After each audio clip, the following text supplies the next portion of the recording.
Hello and welcome back to a Madman Big Finish review, a video series where I review some of the latest Big Finish releases. I am joined, as always, with Professor Pixel, because we'll be it's a duo.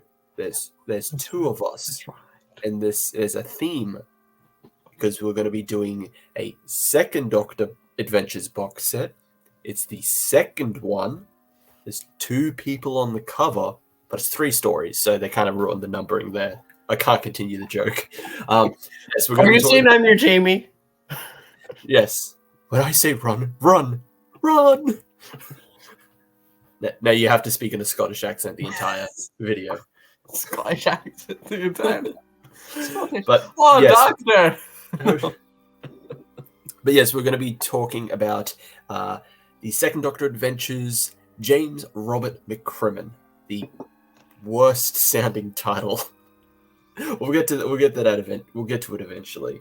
It is comprised of three stories: Jamie, the Green Man, and the Shroud. They're all about roughly an hour long each. We're going to be talking spoilers, so if you haven't listened to it yet, go listen to it, then come back here and listen to us talk about it. So support your local Big Finish. Yes, support them, even when they sometimes make questionable decisions. You have to forgive the questionable decisions, because occasionally you do get the really, really good stuff. Sometimes you get some 11th Doctor Chronicles. Yeah.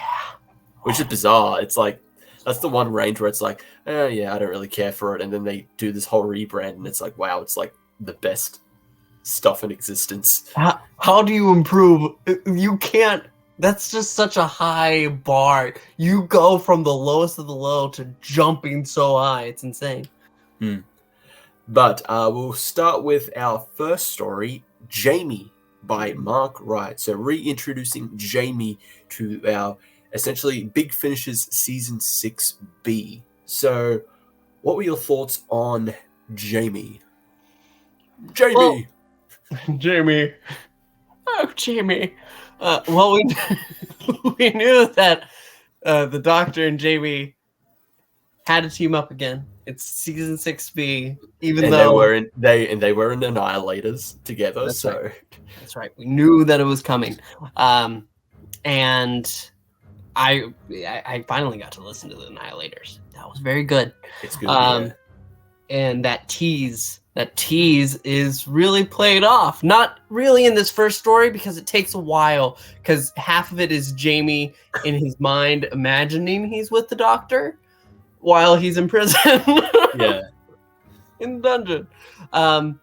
But we have a dynamic here that's very interesting with the Second Doctor and Raven, who she's kind of the companion for this episode. She's actually around to Chris's delight. But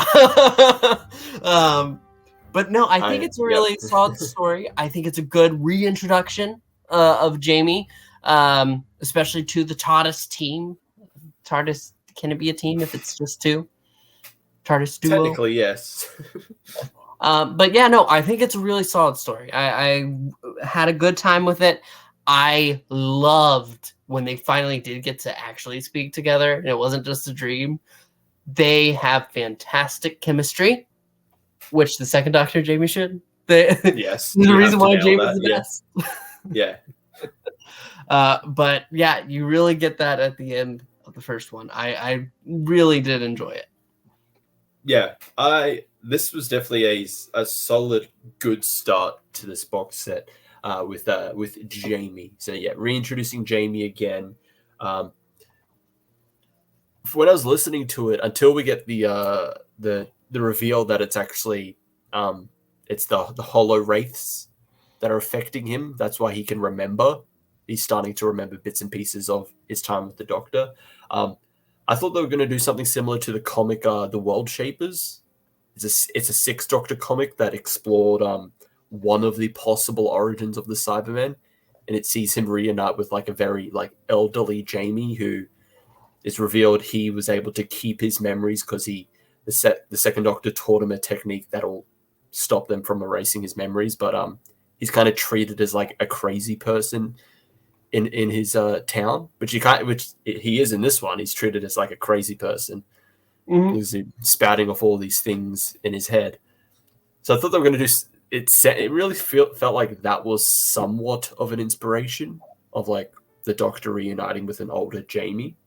Yeah, I really liked it. The stuff with Raven, loved it. #1 Raven stan.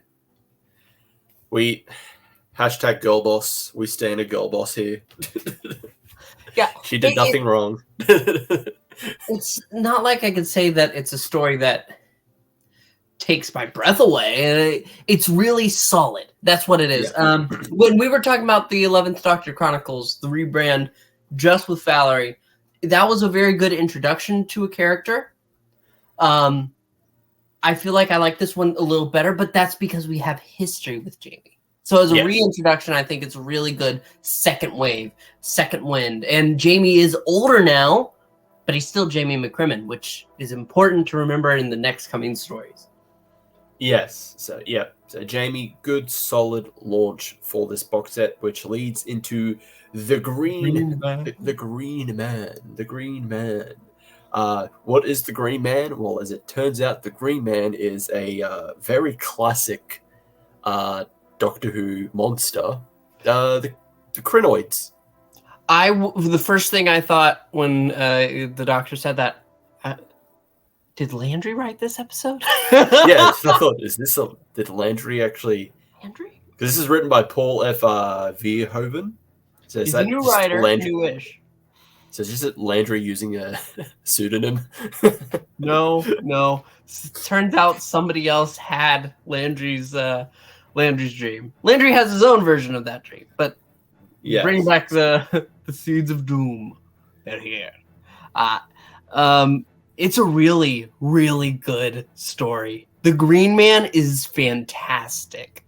Like I said about their chemistry together in the last one, where you get the Dream Doctor, and then finally together at the end. Oh well, Jamie, are you coming along? Here, it's skipped past few adventures, past the Annihilators. Yes, we get a mention of that. And they say, hey, we need a break. And just their dynamic, them explaining to Raven, their boss, well, you see, this is why we need this time. And she's like, yes, no, I don't think so. But she gives them a all-expense paid spa trip. You have to be ill to go to the spa.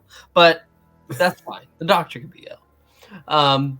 But no, I loved them throughout this. And Chris didn't actually get to hear the interviews for this one. I did not think I was going to have time to, which I love these interviews. Like, specifically, these interviews give such an insight. So I couldn't skip them. So I spent extra time that I should have had for something else on this box set. But yeah, no. Rear Window was an inspiration for this one. The movie with Jimmy Stewart. Have you seen Rear Window? Oh no, you're killing me, Smalls.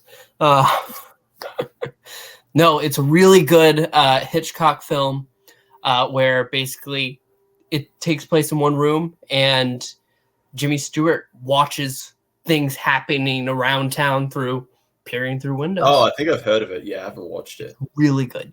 I know the premise of it, yeah, but I haven't watched it. But yeah, that's kind of the vibe they wanted to go for with this, with the Krynoids.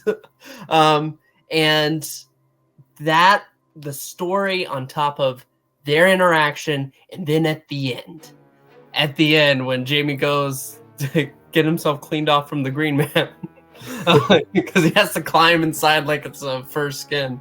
But after that, the Doctor pretty much tells Raven, you need to watch your place. You're putting us in mortal peril without giving me any information, and I won't let you have any harm come to Jamie. It's not about himself. It's about Jamie. Yeah. And Raven's able to keep her ground, even when he starts saying that he has seen the evils of the universe, and she better be careful, or he might just use some of that against her. Chills, good. Yes. Yeah, I'd say this was probably my favorite story of this box set.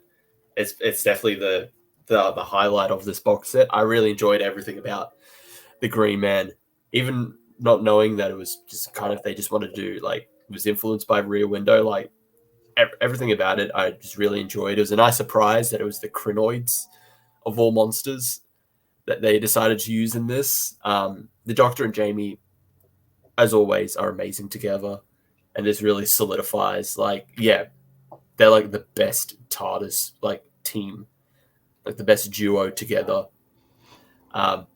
There's really not much more to say. This is definitely one of the better stories in this box set. So that leads us into our finale, The Shroud by Bob Ayers. So The Shroud is okay. It's fine. So see, the thing with The Shroud is it's not at all, I don't think, a bad story. It's just a very confusing story because they're kind of blind. They use these dream goggles to see, but they don't really. And they have squid creatures that they talk to that are actually just giant sea anemones. See, this is a story where it would actually work so much better visually. Yes. This is because the whole point of them is that they're blind. They can't. Everything is just dark. Yeah. It's just black. And they have to use these special like devices in order to just kind of see people, like similar to like echolocation, just kind of see them. But it is a kind of like it's your standard misunderstanding story, where it's like, oh, it was all a big misunderstanding, that kind of story. So it felt like a really weak-ish end to this box set. I think it's a fine story by itself. The twist of the Shroud, yes, I really like that. And how Raven comes into play, and the ulterior motives for Raven to do with the Shroud. I really liked that. I'm really eager to see how that plays out in the future. And how it's not definitely not the end of Raven. She's not going to be taken out that easily. There are, because I go on like the Doctor Who Discord and stuff, and I see things, and you can have conversations with people. I know that there are people that hate Jamie, which I don't get. I don't get. There's something wrong with you if you hate Jamie. Hate Jamie? Come on, it doesn't matter. You can hate Clara. That's fine. I also hate Clara, but if you hate Jamie is something wrong with you. Very important. But they talk about arcs and character arcs, and Big Finish having this history of doing great character arcs.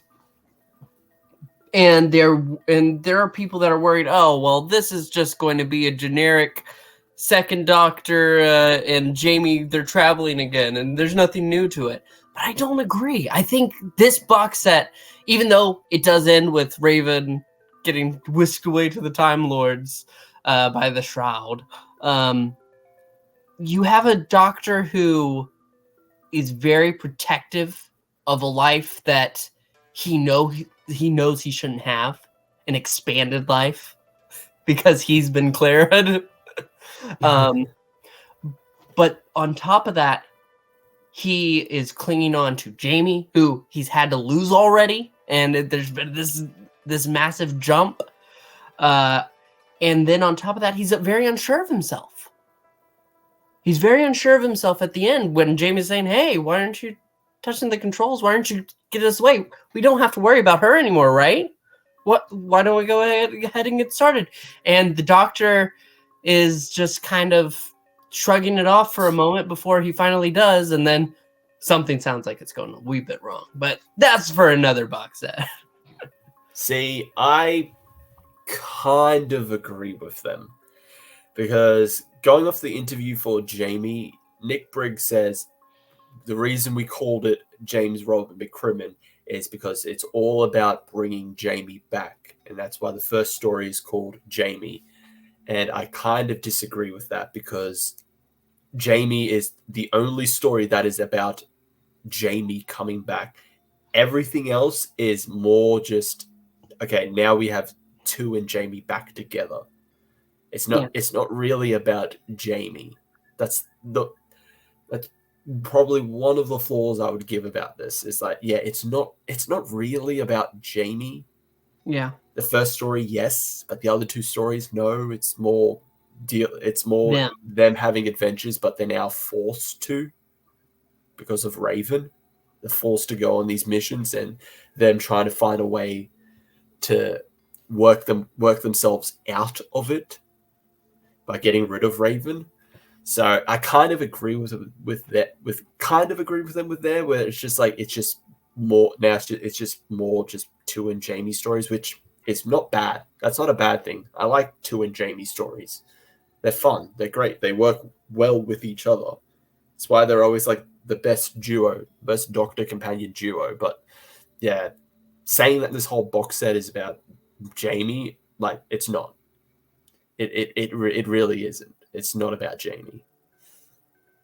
Yeah, I agree. The name is stupid. The name is stupid. The cover is stupid. I don't even think. Well, that's just what they're doing now, though. That, like, Doctor Who cast. It's questionable cover. Come on. It is so bland. It is such a bland cover. And the thing is, while the first box set's cover is nothing too grand, it works because it's simple, and it's homaging the Doctor Who intro for the second Doctor. And so that art style blends well with homaging that. Or if this one is just like, yeah, we just put Tu and an older Jamie next to each other on the cover with just some swirly lines or something in the background. It's like, that's so bland, because it not only just does the description have to sell you on it, so does the cover. Yeah, the cover's not great either. No. Especially because we've talked about this before, but the artist that does this cover does some really good covers, like for the audio novels, for the War Doctor Begins series, but like this one and for like Sixth Doctor Adventures, like they're really just kind of just fell asleep behind the wheel. So that's another thing I'll give it. Like, it's the cover for this is not good. Questionable reason for the naming it James Robert McCrimmon, and the cover. Like, it could have definitely done much better in those two regards. Like, Faithful Companion, much better name, and it describes Jamie.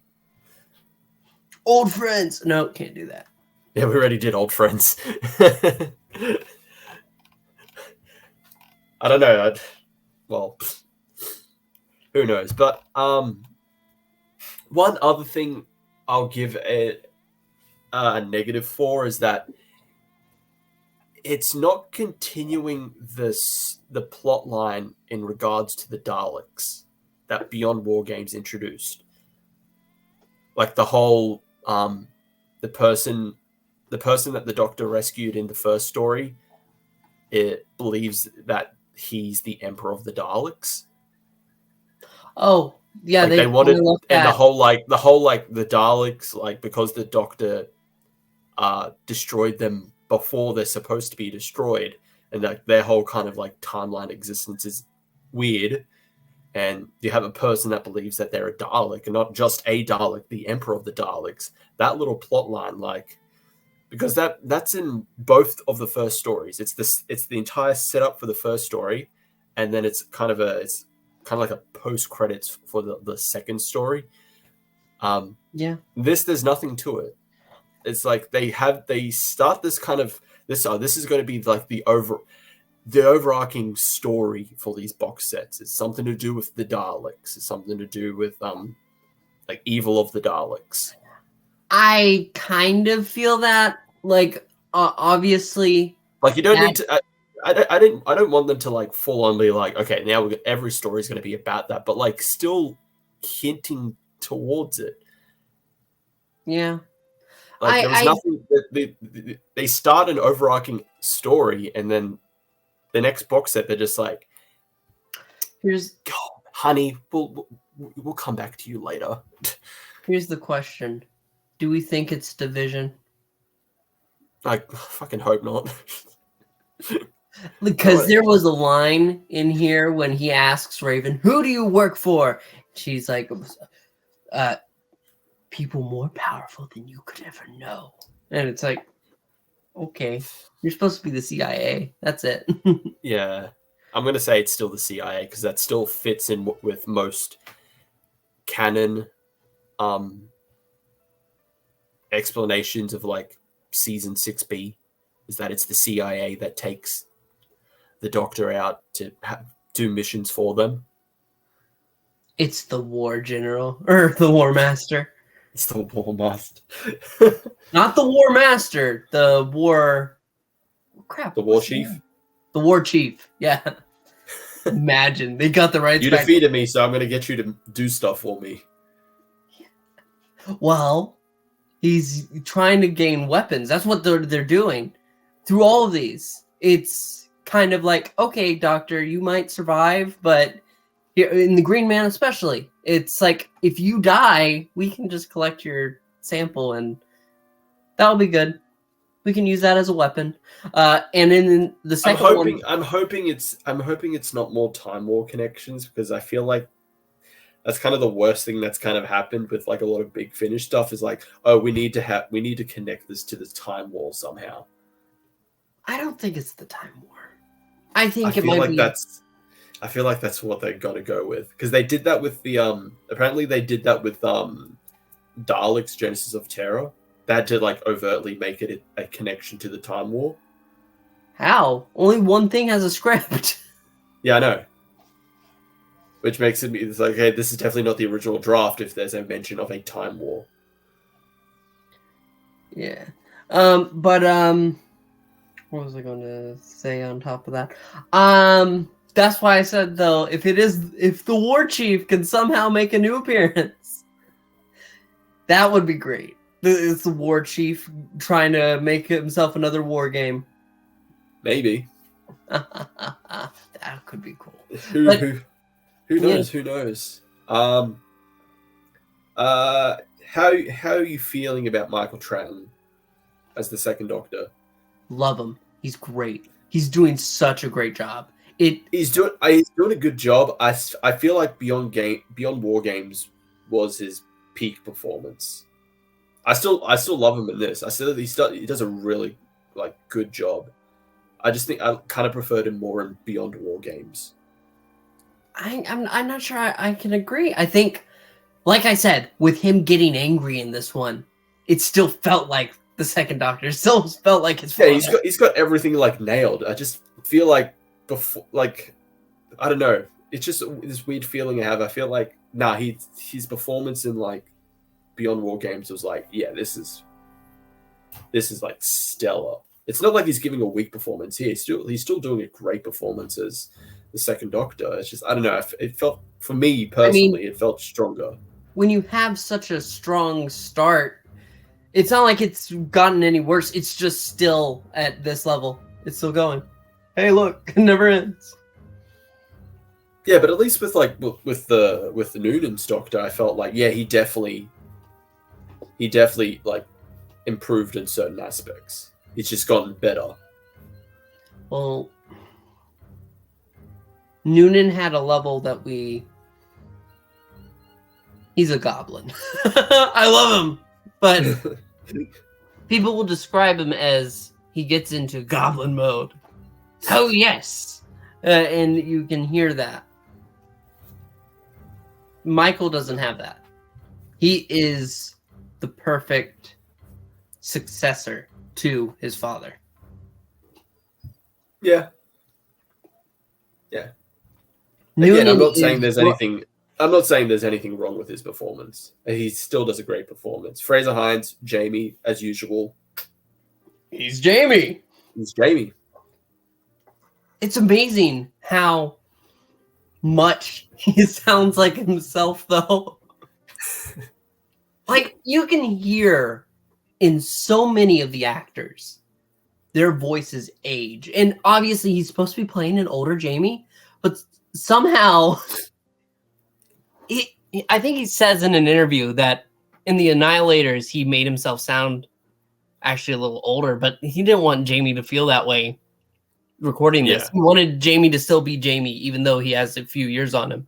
So he's not doing anything special. It's still his voice, but it just sounds so purely him. And that's really insane. Yep. Yeah. Yeah. So, rankings. So I think for Beyond War Games, we gave it pretty high. It was like, what, 9.5? I think. Somewhere around there. I wanted to go back and look at our ratings, but I didn't have any time to. I feel like it was around there. Now you go look. We'll go back. No. Yeah. I feel like it was roughly around like 9.5 because we were just really impressed with that box set. So what would you... Impressed. I don't think I can go... Like, in my mind, I'm saying probably an 8.5, but there's so much love in it. There's just such a... Like, I admire it so. I could listen to it again, because I did that with Beyond War Games. I was listening to it again. It was just like before. It's so purely what it's supposed to be that it's a level of perfection that is very rare to reach. So it's still a 9. I think this is a 9. Like, overall, the box set all together. Because if we're going individual, then the Shroud probably is closer to 8.5. Probably closer to an 8. Because it's really... It gets a little confusing, but it's still solid. And that twist at the end. The Green Man is definitely a 9. Just great. And then Jamie, 8.5. But altogether, I think it is a 9 as a package deal. Yeah. For me, I'd say probably... I'd give it maybe an 8. Really? A solid 8. I still think it's really good. You have a really good solid start. You have a great middle, but then a weak end. A weakish finale. But everything is bolstered by the performances. Michael Troughton is doing a really good job, really great job as the second Doctor. Fraser Hines, as always, is fantastic as Jamie. Emma Noakes as Raven. I love her voice. Hopefully she comes back. Hopefully, please. I need my girl boss back. But I'm also taking into account like the cover as well and the reasoning behind the box set. So that kind of brings it down for me because like I'd be fine if it was all actually about Jamie, but it's not.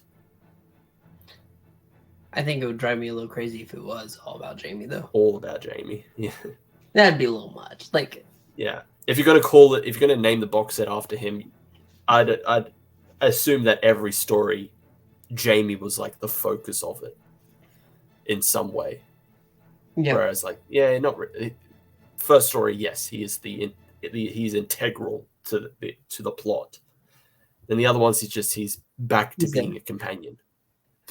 So yeah, I'd say yes, solid 8, maybe 8.5, somewhere around. I'll go in the middle, 8.25. Okay, now we're just getting too complicated. Nah, yeah, I'd say 8. I'd say solid 8. I think Beyond War Games is much stronger. It's a much stronger box set. Even with like you had like a fantastic episode, a fantastic first story, and the second story was good, but just felt a bit too long because it was like it's a 2 hour plus story, and it's like okay, you really got to justify that length. So having 3 stories here, an hour long each is a good pace. An hour long each is the safest bet. It's definitely better than the first story of the Beyond War Games was 4 parts, 4 15-minute parts, which was unnecessary, as a way to split it up. And then they had the 2 hours Ice Warrior story, which was just, that was a little much too. I love the Brigadier, but come on, man.